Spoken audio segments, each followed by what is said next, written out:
welcome to my video series about how to knit. The video series is in 3 lessons. The first one is how to hold your yarn.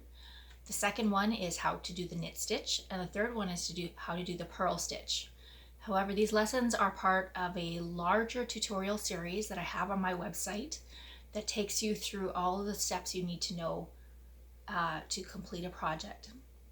And you can find that at www.talinawinters.com/how-to-knit.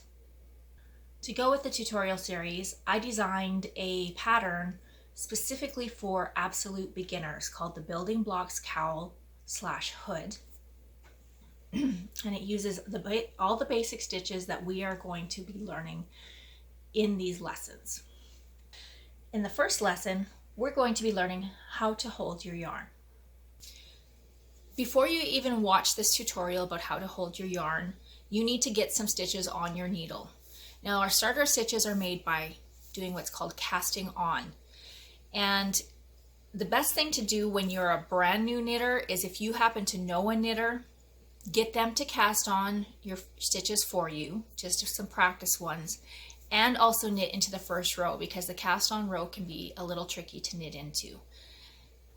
So then you'll get a chance to practice your knit and your purl stitches without the frustration of having to learn how to cast on and knit into that cast on row before you start. However, if you don't know a knitter or you don't have one handy, casting on itself is easy to do. It's just that you have to be prepared. It can be a little tricky knitting into the first row because it can be a little tight. I recommend learning either the knit cast on or the long tail cast on.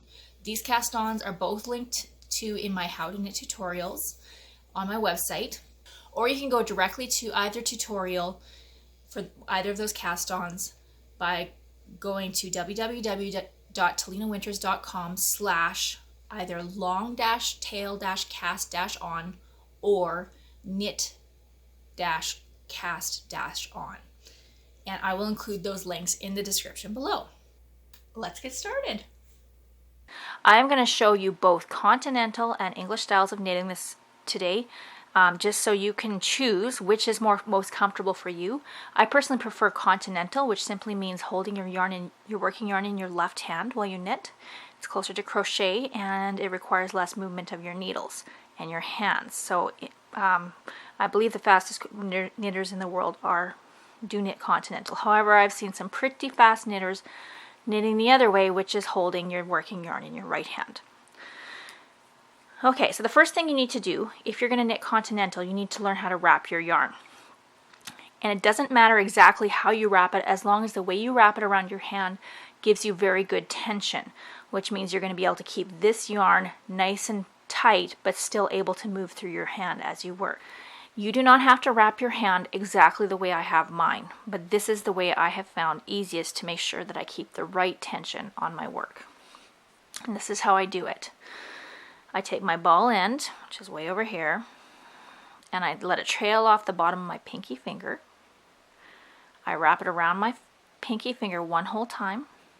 Then I flip my hand over so that the yarn is going over the back of my other 3 fingers, and I wrap it around my index finger one time. So it looks like that when I'm done. That way I can keep about a 1 to 2 inch distance here between my index finger and my work. I've got some give. This index finger always stays up in the air. Its only purpose is to create good tension while I'm doing my knitting.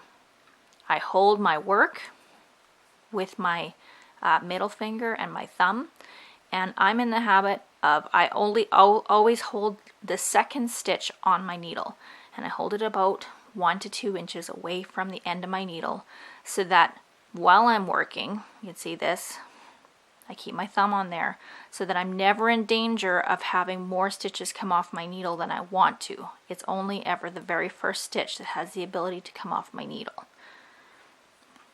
If you're knitting English, you're going to be holding your yarn in the right hand. I don't knit English a lot, but I have found when I do it, because sometimes I'm doing color work and I do need to hold it in my right hand, or I'm teaching somebody who wants to knit English, I just do a basic wrap like this, so that as I'm doing my throwing, I can keep hold of that yarn. I'm not going to be dropping it all the time, and I can direct it around there without it getting tangled up in the other end of my yarn, or the other end of my working yarn. In our next lesson, we'll be learning how to do the knit stitch in both American and Continental style.